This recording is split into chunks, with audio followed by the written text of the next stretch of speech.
Hello, thanks for watching today. My name is Andrew Palmer, and I'm going to present to you my case study. Uh, for purposes of privacy, the pseudonym name for this person will be Freddie. So let's get started. Real quick rundown. Freddie is a semi-extroverted student. He often sleeps in class, and why he's my case study is because he sleeps quite a bit more than most students I think I've ever had. Granted, some students are tired. This is chronic. What seems to sometimes help are gamified activities or out of seat assignments or projects, but although even during those, sometimes he'll uh, rest his head and fall asleep. He has failing grades in his core subjects, English, language arts, and math. I do have his brother in my 8th grade class who has somewhat better grades and does not have any sleeping issues. Some of the previous interventions I've attempted with Freddie include different seating charts. I've had him sit in the front of the classroom. I've had him sit in the middle of the room next to very extroverted students. I do verbal redirections. I've had conversations with him. I give him extra time for assignments. We do the gamified activities. We have various different types of activities and assignments, which I do think benefits him in my class. But overall, he is a failing student right now. And I've also attempted communication at home a couple different times. Here is a quick breakdown of his grades and his current performance. We are beginning the second quarter. And I should also stop to mention what makes this a little bit more interesting is our school is on a what's called a waterfall schedule. So what may be his first class on Monday becomes his last class on Tuesday. His last class on Tuesday becomes the second to last class on Wednesday. And we proceed through a rotating schedule like this every 7 days. So he'll often sleep even in the middle of the day. I'll see him sleeping at the end of the day, start of the day. Doesn't matter what time of day I have class, I have these chronic issues. Well, I reached out to his teachers, and these were some of the responses that I got. From math, I found out that Freddie sleeps in class, but not when playing a game. He finished quarter one with 64%.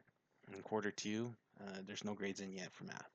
In my class, social studies, he seems mostly engaged in activities that are a little bit more engaging, excitable, possibly. And in the middle of the day, he's a little bit more awake than to the beginning or the end of the day. Finished my quarter one with 76%. Currently has a 66% quarter two, though we are only a couple weeks in. PE is the anomaly of the group, but it all probably seems fitting because it's hard to fail PE as long as you're engaged, and PE coaches wouldn't tolerate sleeping in class. There's no desk to rest your head on, but he does have an 88% from quarter one and currently has an A in quarter two. English language arts, it's a little bit different. He has a failing grade from quarter one, and quarter two is also currently a failing grade. And this teacher believes that Freddie's on his phone all night. Freddie does, she quoted in all capital letters, nothing in class. In science, Freddie's not seen sleeping much in class, but really doesn't do anything in class, also has a failing grade. In art, the teacher mentioned having seen similar behaviors. Tried assigned seating next to responsible peers, which does little to help, as well as gentle reminders, but that those are not working as well. I do also want to mention another detail here. Our school grades on a scale where the bottom grade you can get is a 50%. For example, if you don't do an assignment, you would get a 50%. Or if you, let's say you did an assignment and you got a 50%, the scale would be a 75% in the grade book. Or if you got a 90%, your grade would reflect a 95% in the grade book. So he has, in some of these classes, some of the lowest grades you can get currently. Next, let's talk about some parent contact I've had. I've had a chance to speak with mother twice. First was in person at a parent-teacher conference in early September. I had a conversation explaining to mom that the younger of her two children that I had sleeps in class and often doesn't complete assignments. I suggested the idea that I thought that maybe he was losing sleep at night, possibly on his phone late at night, and mom denied that and suggested that this has been something going on over the years and that she is now believing that it is uh, medically related.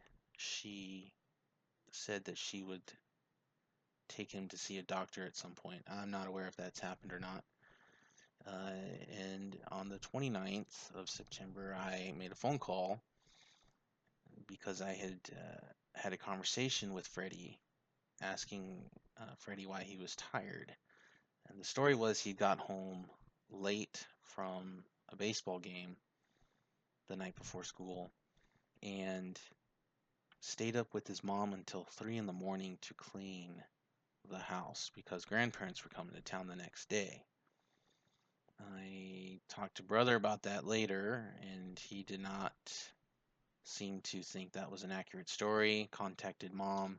She also denied that that was an accurate story, claiming that Freddie had gone to bed around 10 and did not stay up till 3. So there's an inconsistent story there from Freddie. At this point, that is where my case study is. I do look forward to hearing from my cohort to see what feedback I can get to intervene further with Freddie, hopefully to improve his education. Thank you.